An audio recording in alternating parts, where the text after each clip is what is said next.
So the final panel today, it's a big one, it's an important one, kind of bringing all this together.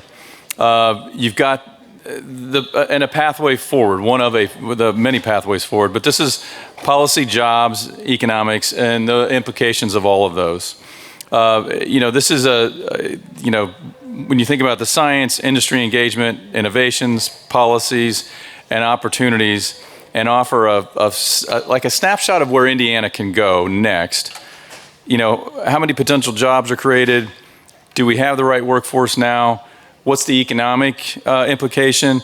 And finally, what roles do communities play in this equation, and how can we ensure there are equitable benefits for the sectors in the state? And I would say also, it's really hard to think about just Indiana and not think about U.S. agriculture and the impacts of our work in this climate reduction, but it's also really difficult not to think about the global perspective. And we've got some panelists that are on here as global, leading countries are meeting to try and figure this out. They're trying to make commitments, but also struggling to fund climate, jobs and development, taking care of their people and things like that.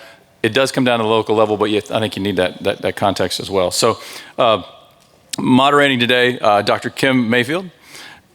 There she is, from Lawrence Livermore Lab. She's a lead author of the Environmental Equity and Energy Justice chapter in the Roads to Removal report. As a research scientist in the lab's carbon initiative, she focuses on monitoring, measurement, and evaluation practices, carbon accounting, and the intersection of environmental justice and analysis, community benefit plans, and public outreach and engagement. So as the panelists come up, I want to welcome Dr. Kim Mayfield. Close this up. All right. Testing. All right, this works. Beautiful. Fabulous. Well, everybody, thank you so very, very much for hanging in there with us today. This is your closing act. These are the closers. Can we please give them a round of applause to energize the room? All right, so we have been drilling deep, right? We've been drilling actually 1.5 miles deep into these topics of carbon dioxide removal and storage and transportation. And I think that this panel is all really excited to come back up to the surface, even a little bit above, and take a big picture look at what is the landscape of carbon dioxide removal amidst the economies that exist, amidst the workforces that exist, the policies that exist, and how do their roles get impacted, and what are their goals moving forward, and what have they learned from the symposium.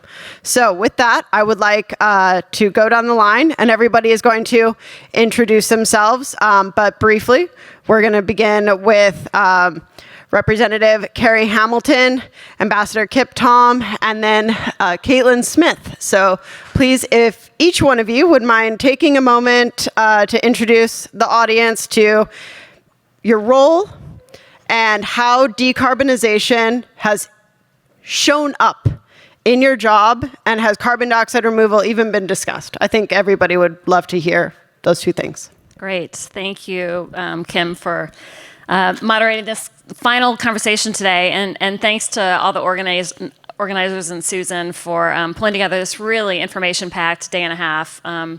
As a speaker, I often show up just for the panel that I'm speaking at, or am a part of, but I was really excited when I looked at the agenda to come and participate in the whole event.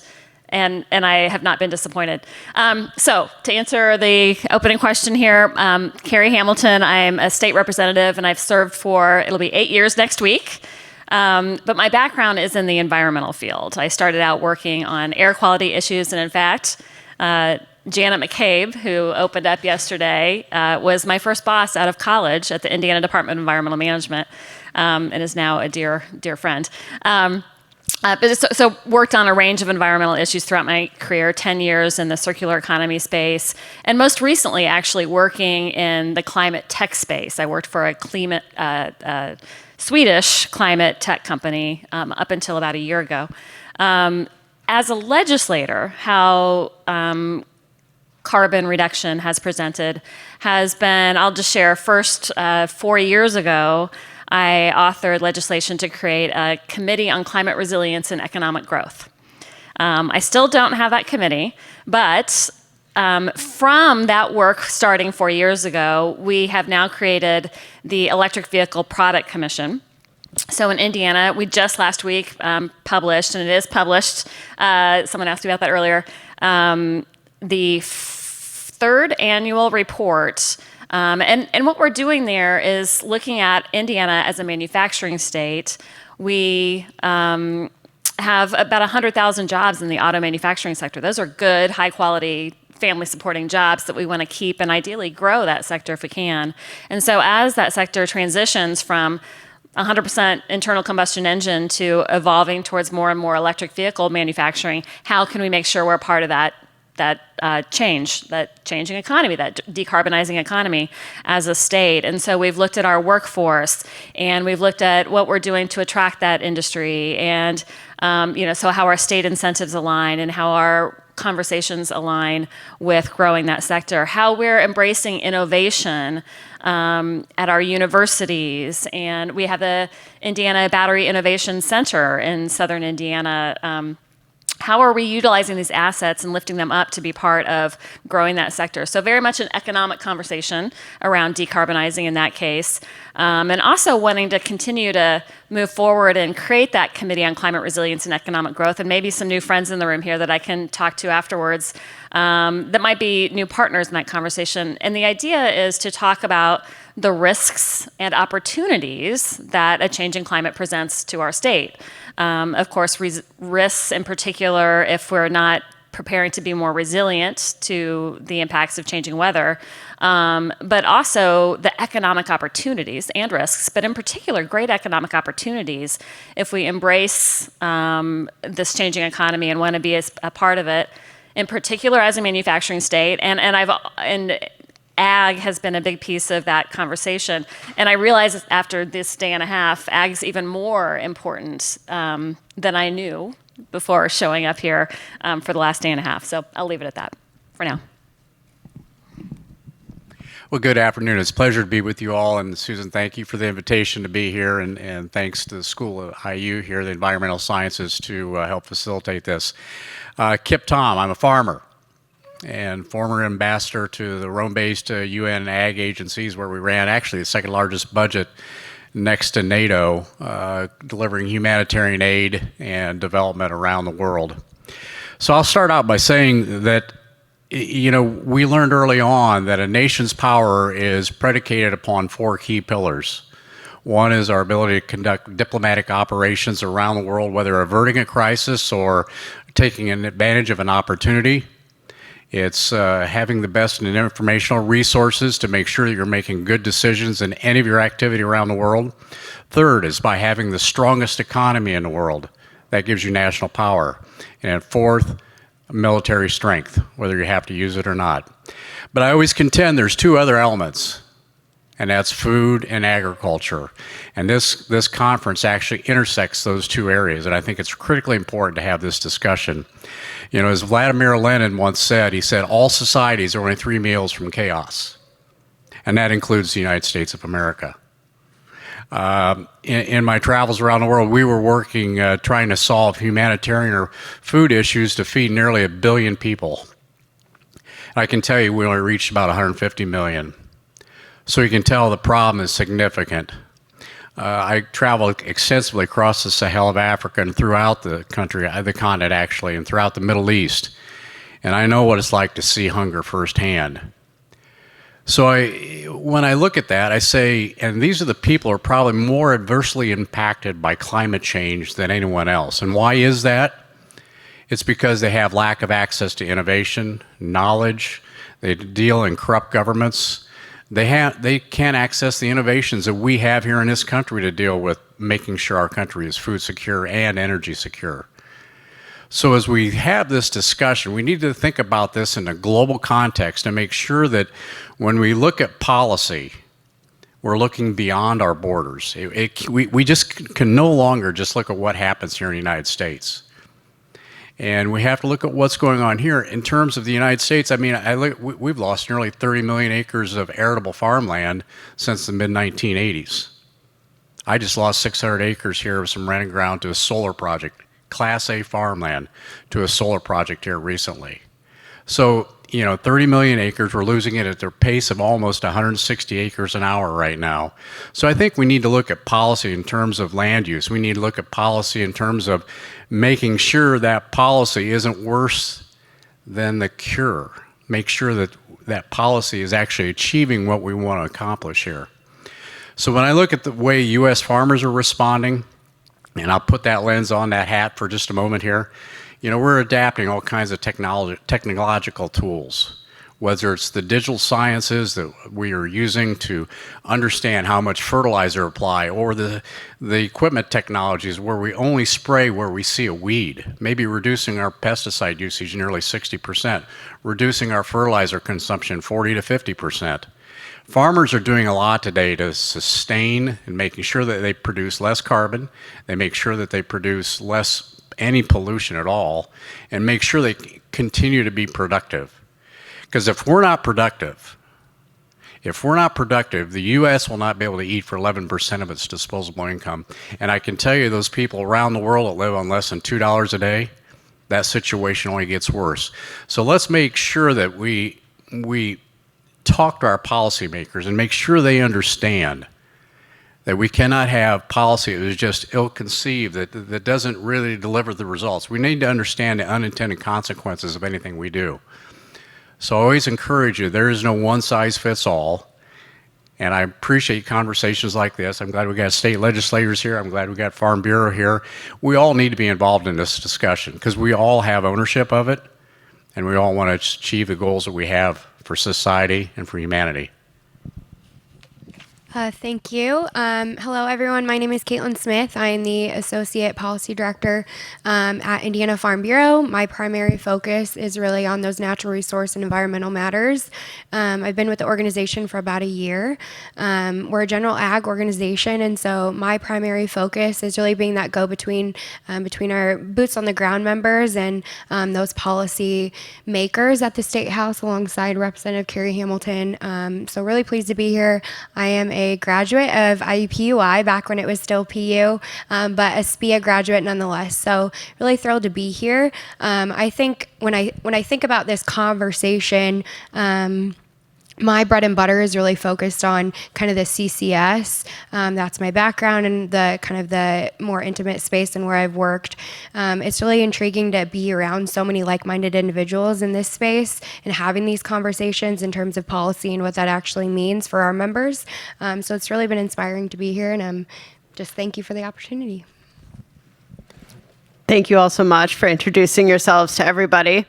And given that you have been here the entire day and a half, would you mind, Representative Hamilton, telling us a little bit about what you have learned from the symposium that you feel enthusiastic about bringing back to the legislature? And could you describe something that you think others are going to be excited about when you start talking to them? Yeah. So one of my early takeaways early yesterday was that removal, in addition to mitigation, is a key part of the solution, 10%. It's a big problem, so 10% is a big chunk of it. And that Indiana has a unique role to play when it comes to, in particular, our ag land being productive from a capture perspective and removal. But also and I'm not going to remember all the terms, but the storage. What's the phrase I'm looking for here? Oh, you're looking for storage. You got it right. Okay, all right, storage. Yeah. So the CCS. Thank you. That our most of our state is an ideal location for that deep storage, and we have the Wabash project coming online in the next year, 2 years, with big federal support.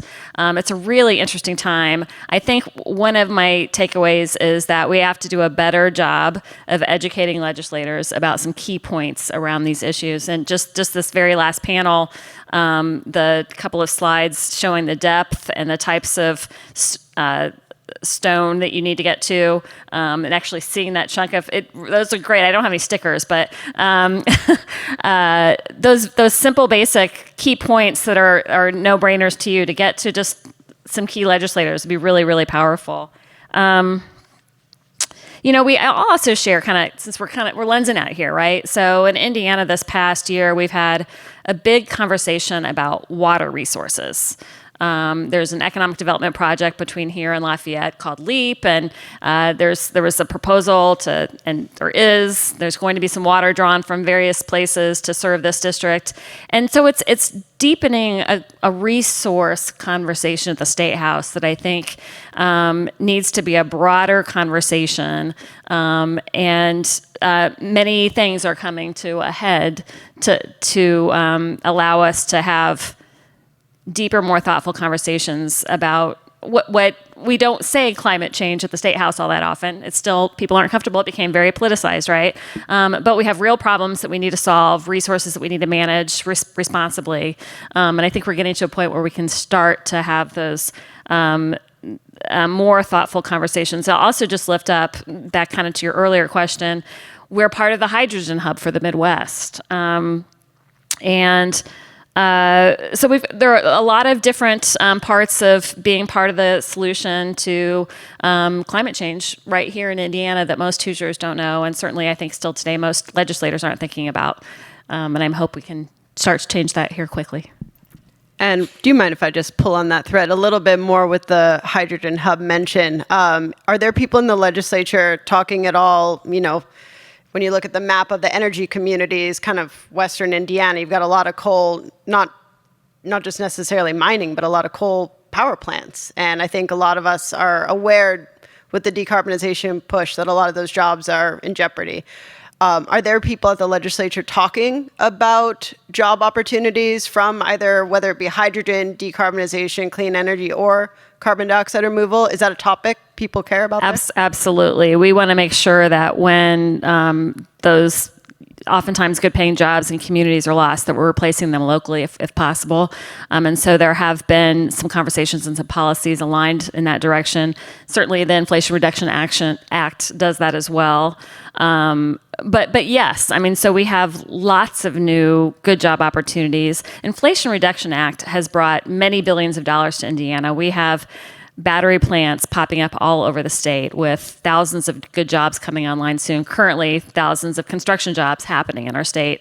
So there's incredible opportunity, and trying to align our workforce with those opportunities is a big part of the challenge for us that we are definitely having that conversation. Thank you very much. I'm personally excited about it. I saw a lot of your construction when we first arrived. You're building a lot. All right, That's next. True. Okay, Ambassador Hamilton, I would love it if you could tell us an example or two where you have seen food security needs being met, so where you have been really enthusiastic to see plenty of food being produced, while also decarbonization efforts being strengthened. Do you have any examples? Yeah, certainly. So if you come to the United States, the reason why we're food secure, there's a number of reasons. It's infrastructure. It's the largest mass of one single mass of productive farmland. It's our rivers. It's our locks and dams. It's our highway systems, railroads. But the one that really comes back that really makes us different than the rest of the world, and that's the innovation and the science that we're allowed to use on our farms today. I share this story oftentimes. My father passed about a little over 2.5 years ago. And 3 days before he passed, he says, I want to go down the farm one more time. And I said, okay. And we walked out in his garage, and Dad started walking towards the driver's door, and he said, I'm driving. I said, well, okay, Dad, you drive. We go down to the first field where he farmed, walked in the furrow behind his father when he was a boy, and the field where I walked in the furrow behind my father when I was a young boy in the late 50s. And Dad said, you know what this field yielded when I was a young child? 30 bushels per acre of corn. He looked at me and then he said, so what did it yield this year? And I said, well, we've been averaging around 240. So it's that access to innovation that's giving us the ability to produce more on less. So we have to continue to see that theme of innovation occur, whether it's at the bureaucratic level in Washington, D.C., that they have they're able to move the products back out to the farmers that we need. And it's not happening today, We need to make sure that we have the equipment technologies. We need to make sure that we have universities bringing the human talent to the farms to run these digital and analytic platforms we run on our farms, to operate them, to be lean in our manufacturing process of crops, but also make sure that we don't pollute, make sure we increase productivity. But I'm afraid we're falling behind right now. I mean, I look in the U.S., we're not investing enough on the private sector side to get this accomplished. China is almost 10x what we're spending right now on developing new innovations. So we're falling behind. And as I said, food security is national security. And when I look at our supply chains have moved globally. I mean, a lot of our fertilizer comes from Russia and China. We have most of our chemistries we use that are good, safe chemistries to control weeds, insects, and diseases comes from China. I say this a lot oftentimes, what if they hit the kill switch? What if they hit the kill switch? Something happens in Taiwan. We need to reshore, we need to make sure that we have other countries that are allies of ours, that we can work with them to make sure we remain food secure and our friends and allies around the world. But it's because of that innovation that's been developed here in this country and oftentimes is replicated by others, we need to make sure we continue to have that access to innovation. That is why we can decarbonize, can afford to decarbonize today. I just wanted to add, you mentioned innovation, and I just want to kind of, and in this context, you reminded me of something. 5 years ago, I was in Israel with a group of legislators from the Midwest, a small cohort. I was the only Indiana legislator, and we went to the Department of Ag in Israel, and they gave us a presentation, and the main partnership that they highlighted was with Purdue. And they showed a little robot in a field. It's probably would be, I mean, it's 5 years ago, so probably now it's all drones, but tracking data, doing some analysis in partnership with a tech company in Israel. So just, the opportunity for our universities, and we've got a new innovation hub in our corridor from Purdue to Indy. It's really, really exciting for our state. If I could pull on that story Ambassador Tom shared about his father, I think about generational differences. Indiana's been a leader in a lot of these practices that we've discussed over the last 2 days, right? And I think the generational difference of maybe Ambassador Tom's father and the practices that they adopted because they saw the benefits on their farm without the incentives, maybe without the conversation around climate change. And I think about how that shifts, right, when my generation or the younger generation of those new and beginning young farmers start to develop land and really take over those operations. I'm excited about what those conversations look like and maybe the changes in practices that will just naturally flow with that. But just wanted to mention that as well. That is the most perfect segue ever, because now I would love it if you could tell all of us, Caitlin, as somebody who's actually interacting through your efforts at the Farm Bureau, would you mind describing to us what policies, projects, and incentives, whether it be workforce, food, whatever it may be, what gets farmers excited about carbon? Could you describe an ideal project, aspects of a policy that you have seen people get very excited about? And then could you also help us understand what are some things that make people a little suspect, a little suspicious, and not excited? Love to hear both. So this is a big question. I think naturally, anytime, especially in Indiana, right, we're a conservative state and climate change, like Representative Hamilton says, we don't utter those words a lot at the State House. And so how do we turn that conversation around actual practices that maybe some of those ancillary benefits are more attractive to our members in terms of cover cropping and no-till? And so I think talking about these practices in that way is maybe more advantageous. It opens the door to our members. And I think Seth on the maybe 2 panels ago mentioned this about your trusted advisors. What we see at Indiana Farm Bureau, what I've been a part of, is those member-to-member conversations and engagement. They trust their neighbors, right, who are also farming. They're willing to listen in ways that maybe they wouldn't if a government agency comes to them and says, here's this practice and here's $40 an acre to incentivize you to shift your entire farming operation. And so we're seeing the success in those just member-to-member engagement. And I've been a part of several demonstrations on farm that are really successful in just really providing an example of how these practices can maybe benefit your operation in ways that don't necessarily capitalize on those terms like climate change. Fabulous. I feel like there are probably some questions in the audience that we should be answering, because I can't possibly be the only one with questions for you all. Do we have audience questions? While you're looking for that question, I'm going to bring up a couple points. So farmers, some of you are in the crowd here today, and many of you may know a farmer. If you don't, I'd love to talk to you afterwards. But the thing is, farmers don't oftentimes talk about the practices that they instill on their farms to not only increase productivity, but to be sustainable. I mean, we just go out and do our job. I mean, a lot of us, like our family, I'm 7th generation, 8th generation's running a farm today. We've actually been farmers since we got here in the late 1600s. No one is more focused on sustainability and protecting our resources than the family farmer.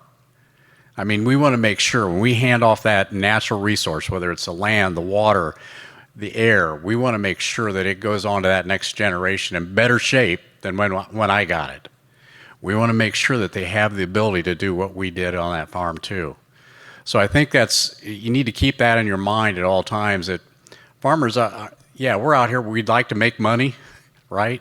We know that there's a lot of cycles up and down. Our income's off nearly 40% over the last 2 years. But the thing is, we're in this for the long game. We save money during the good times, and we spend it when it's a little lean like it is right now. But I can tell you, we're doing everything we can to make sure we have the ability for that next generation. And I think everybody in the room here is obviously family people. Make sure that next generation's got an opportunity to do what we do. All right, question right here. Hi, this is Liz again, Indiana Association of Soil and Water Conservation Districts. Shameless plug, every county has a soil and water conservation district. If you are unaware, check us out. We are humble and small, but we do a lot of work, just like farmers. So my question actually is kind of a two-parter. We've had TSP and workforce brought up, so technical service providers, folks who are actually there, a workforce to actually assist and provide guidance, trusted advice, trusted ideas, connections, so on and so forth, to help farmers understand their options for implementing conservation or other practices on their land. So my first part of my question is, how can policymakers at the State House help support and grow that workforce, or maybe the private sector, maybe Farm Bureau, or how can we grow that workforce in TSP where there are increasingly fewer folks in the workforce that come from farming or ag backgrounds? And then my second question is, actually, there are fewer farmers are producing more food for more people. So the ratio of farmer to food produced is, I'm probably not saying this quite right, but let's say some generations ago, or even a generation ago, there were more farmers producing fewer amounts of food for fewer people. And right now, one farmer is producing a lot more food for an individual person. So as a generation of farmers is getting older, how can policy or even the private sector, or member organizations like Farm Bureau, help with that transition to the next generation of farmers? So it's kind of a workforce of TSP and a workforce of farmers. Those are my two questions. I know they're very broad. Yeah, thank you, Liz. I think in terms of legislator engagement, I think it really starts with education. You mentioned we have few members who actually have real life farm experience in their backgrounds. We're seeing an increase, right, in the Builder Caucus, and those types of legislators come to the State House, and they're great to work with, but they don't necessarily come from our background. And so we have to start really with an education 101, get them out in the farm and show them the techniques that we're talking about, and some real tangible examples of how that really unfolds. Representative Hamilton, do you have anything to add? Oh, those are the kind of questions I would ask Caitlin. I think over the last several years, especially, we've seen an increase in, I think, support from our legislature in terms of initiatives at the State House, right? Clean Water Indiana received an influx of dollars. Lair received another influx of dollars. And so I think education around programs like that and increased funding around programs like that really, I think, in Indiana anyway, have big impacts and lasting impacts. I will add to that point about resources. I think and this is a broader answer, and for folks who were here yesterday, it was a question I asked early yesterday, and it's about telling the economic story. So the better job we can do of pulling together all of the points of pain and opportunity economically, the better we can make investments in the right direction to realize those benefits or to mitigate those pain points. And that's certainly true with the ag community, I think, in the State House. So we're not going to make huge investments anywhere, but if there are some really laser focused ways we can incentivize ag to reduce carbon, let's do it. Let's figure that out. Let's have those conversations. And it's got to be coming from our agriculture community. Question. There we go. So actually, your response there, Representative Hamilton, leads into my question on sort of the policy and the economics. So the economics we've heard over the last day, it's sort of tough at the numbers to get farmers to change their practices at the dollar amounts per acre. In many cases, those dollars are coming to farmers, our taxpayer funds, and like you said, they're limited, and it's sometimes very difficult to allocate. What are some of the other policies? We also hear farmers definitely want it to be voluntary, but in many cases, the supply chains are,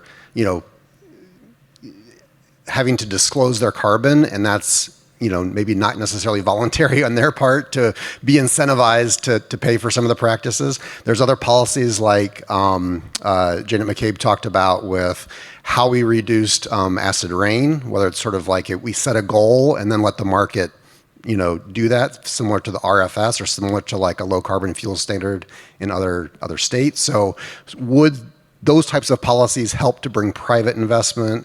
What are some other ideas, I guess, in how we bring private investment as opposed to just taxpayer dollars to conservation practices?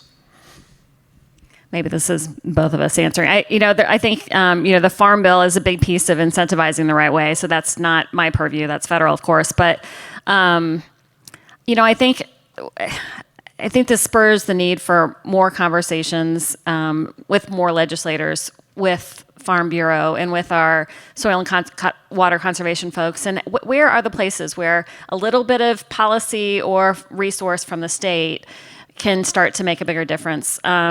It's a great question. I don't think there's a silver bullet answer, certainly, but Caitlin might have some other thoughts as well. I don't. I feel like a lot of those programs maybe that you mentioned are more in the federal purview, and I'm really strictly state. So I think I just agree with Representative Hamilton, and maybe there's not a silver bullet. But Ambassador Tom, do you have anything to add? Yeah, I would say, so I'm more of a private sector person, like to see the market driven in that direction with a carrot.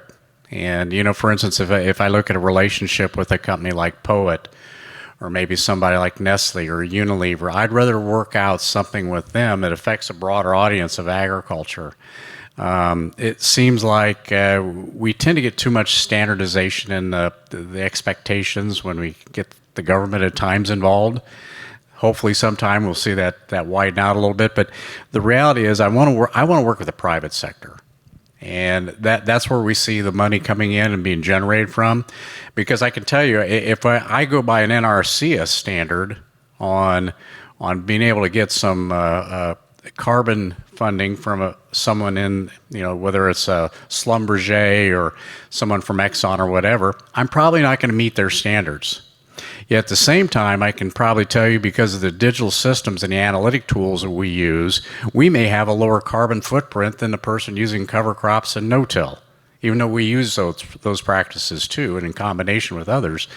But I think we got to make sure that we just don't have one cookie cutter model. And that's why I like working and making sure we work with others in the private sector to understand there needs to be some flexibility. We need to make sure that we leave it open for innovation. Because I can tell you, every farmer wants to figure out something different on his farm because his management system is much different than his neighbor 200 feet down the road, maybe, or a mile down the road. So leave it open for flexibility in that innovation. I'm going to interrupt real quick there.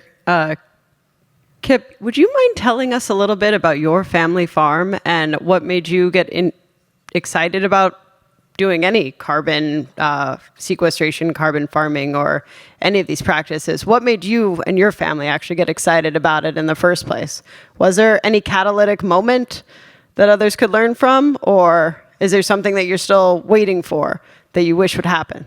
Yeah, there's a lot of people like us. We're not that unique, but the reality is when we do it without even thinking about the carbon initiative, right? You know, for instance, we know if we use glyphosate, we can probably no-till. We're going to have cleaner creeks and streams. We're going to let less carbon up into the atmosphere. We know that we're going to use less fertilizer. I mean, we do it because we know it's what's right. It wasn't a cataclysmic moment that said, hey, we're going to capture some carbon credits here, and that's why we're going to do this. We're doing it because what's right.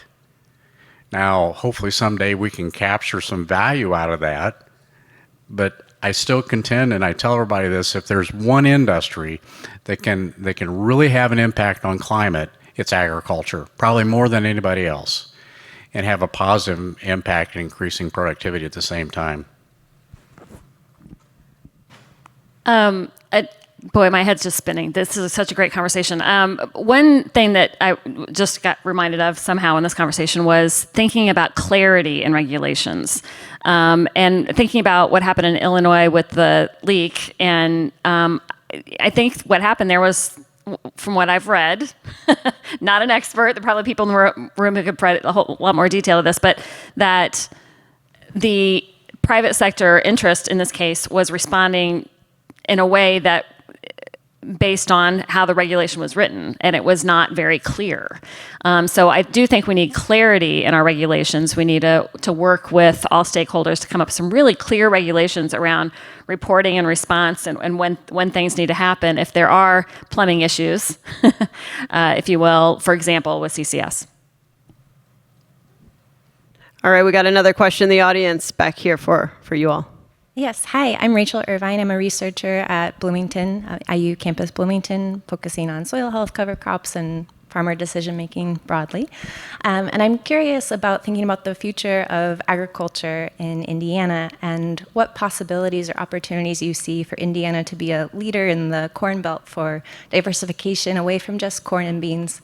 We've heard lots about the possibilities of corn for biofuels and all of the opportunities there, but I'm also curious about potentially expanding more revenue opportunities for farmers and the possibilities that could lead for faster or greater scale of adoption of innovative practices on the farm. I think the energy sector is a great pathway for our members, right? We heard a lot about those renewable fuels, the sustainable aviation fuel. We're just now exploring that really at the state level in terms of legislation and incentives that Indiana can adopt and really fuel that conversation further. CCS is another example. I think we're waiting to see how those benefits really impact our members on farm, whether it's additional cents per bushel, or even in terms of CI scores and what that really means if they choose to have carbon sequestered underneath their ground and their pore space. So I think time will tell as we're just now really having these conversations and the practices are really starting to take hold here in Indiana. You know, when you bring up corn and soybeans, everybody just thinks, oh, you're just locked in. That's all you can produce. That's all you're going to do in the Midwest. There is so much research going on all the time on trying to find other plants and other products we could grow on our farms across Indiana. I think what we're seeing with corn is it's such a durable product. It's a grass. It's grown on the prairies over the thousands of years. It's something that's very durable in the environment we have here. They produce hundreds of products from it. You know, they can move it in many different channels. There's so many different components of it, from protein to starch. So it's got a lot of adaptability to meet markets, and it's very elastic. I think that's what's important about corn. Soybeans, same thing. But we're constantly believe me, every farmer is trying to find that next crop to grow that might produce some incremental gains in revenue. Because what we know is the genetic improvements we've seen through GM technologies, and now we've got CRISPR-Cas coming onto the market, that we're probably going to double corn yields in the United States in the next 20 years. So what my dad saw was significant, but doubling from where we're at today, where we're at 20, 30 years from now, that's where we're going to go with all these products. What are we going to discover? So I think it's more about discovering what are the uses we can apply it to, whether it's making biopharmaceuticals or bioplastics, you name it. There's going to be a lot of other products coming to the market, but we need to continue to find those alternative crops that can add some kind of incremental value. I want to go back to Greg Zoller's comment a little bit ago about who do we believe on science, though? Because whether it's your discussion here on corn and soybeans and the way we produce it and everything, I can only imagine the challenge they are faced with. Well, how do we believe you? You're the private sector. You're in this for a profit. Well, yeah, I hope so. But the thing is, whose science do we believe? And today, we all know, those in this room, you can watch TV tonight, you're going to see a commercial against glyphosate. Probably one of the safest chemistries we've ever used on our farms.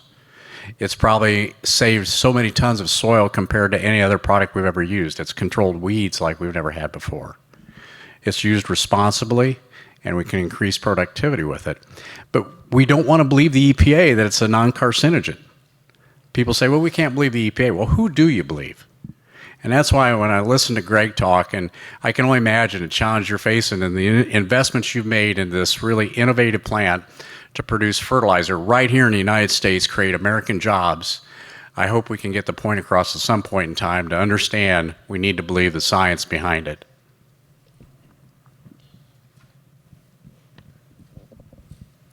All right. Do we have any other questions in the audience? Oh, one over here.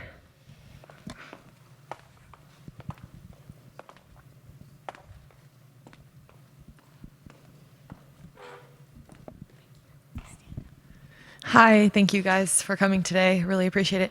I'm Amelia. I'm a second-year master's student at IU Bloomington campus, the O'Neill School, here with some of the IU Bloomington and Indianapolis sustainability team.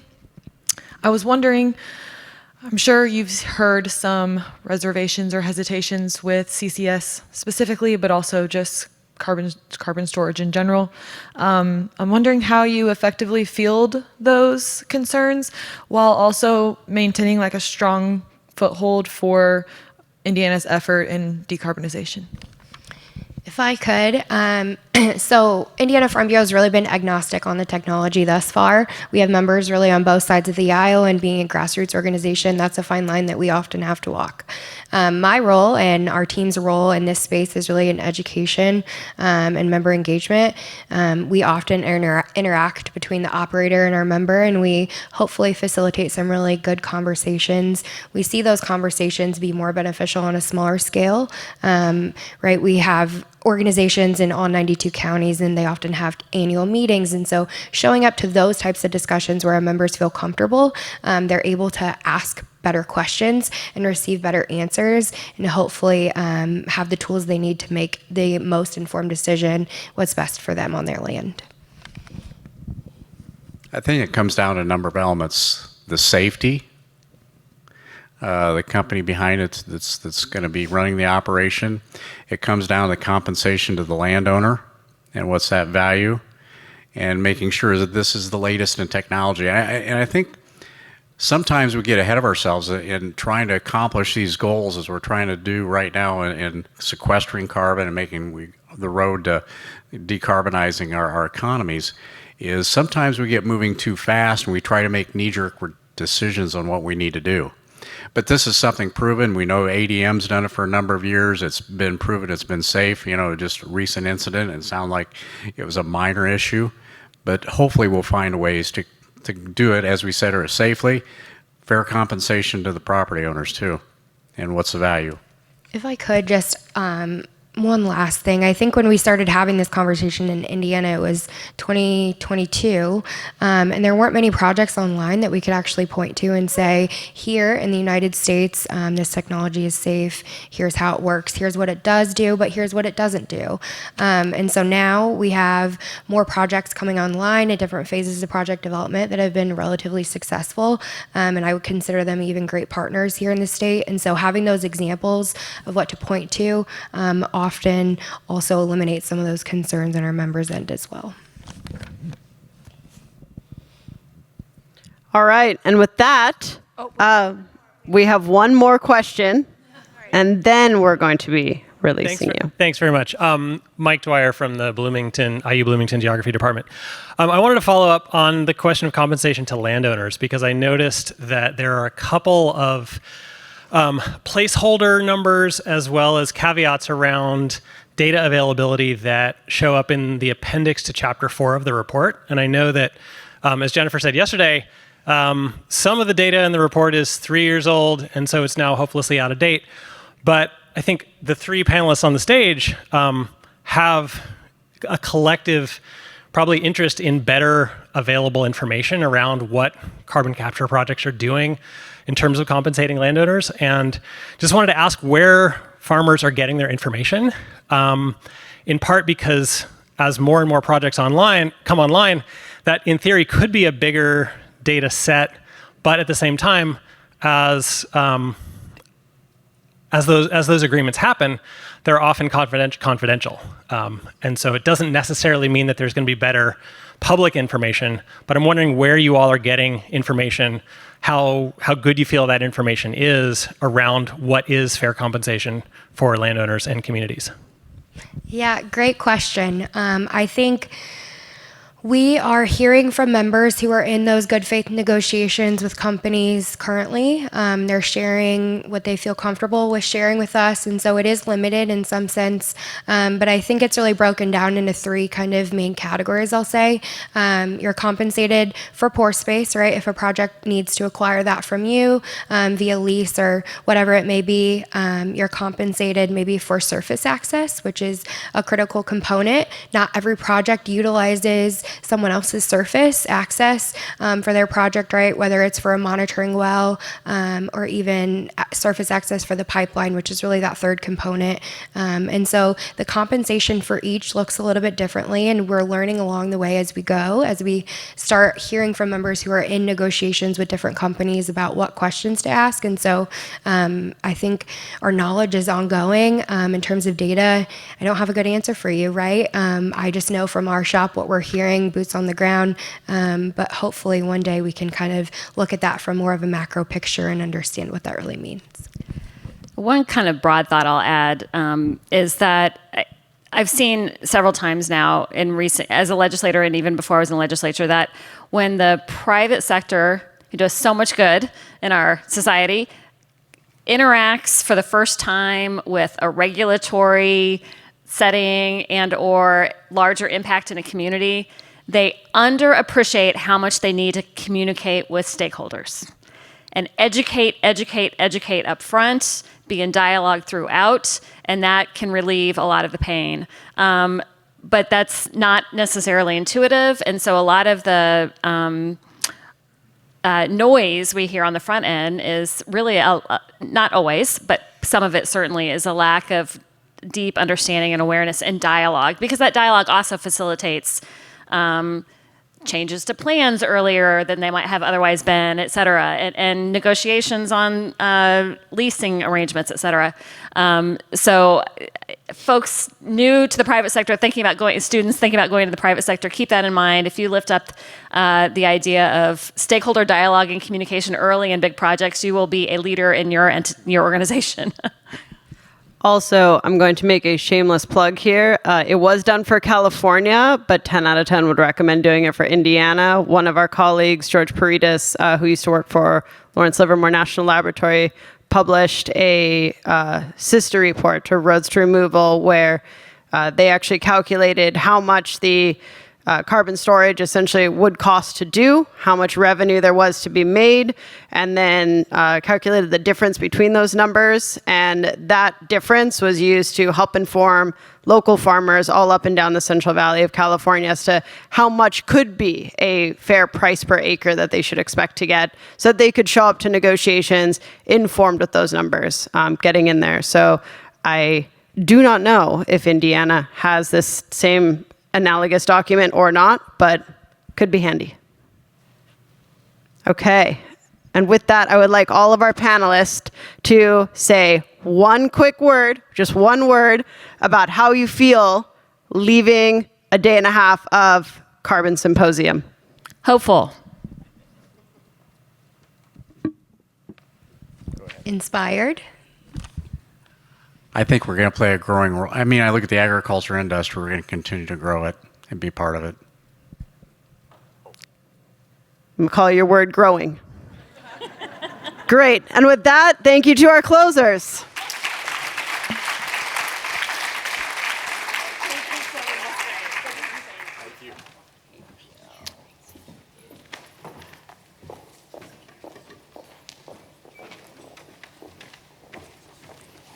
Thank you, Dr. Mayfield, for moderating a great panel there.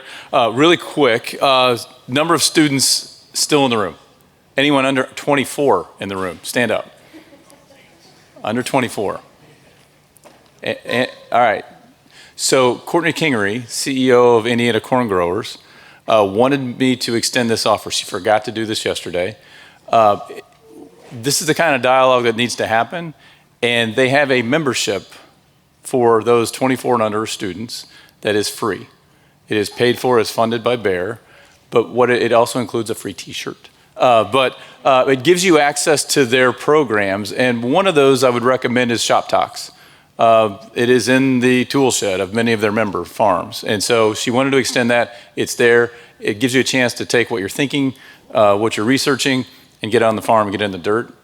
They're really friendly folks, and she wanted to extend that. So. And thanks for being here. Appreciate it.